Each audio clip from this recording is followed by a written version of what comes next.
आणि 2047चा तिसरा टप्पा आणि मला विश्वास आहे की 2029-30च्या दरम्यान देशातली पहिली $1 ट्रिलियन इकॉनॉमी ही महाराष्ट्र असेल।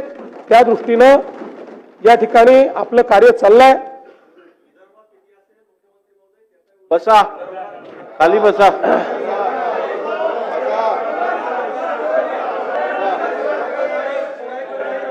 असं एक मिनिट, खाली बसा, खाली बसा।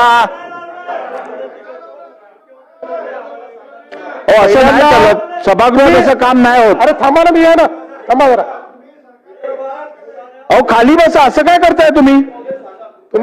तुम्ही पहिल्यांदा निवडून आलेला आहात, त्यामुळे तुम्हाला या सभागृहाची शिस्तही माहिती नाही, या सभागृहाचा डिकोरमही माहिती नाही। त्यामुळे या सभागृहामध्ये ज्यावेळी खाली बसा, या सभागृहात ज्यावेळी मुख्यमंत्री किंवा सभागृहाचे नेते बोलतात तेव्हा एक शिस्त असते।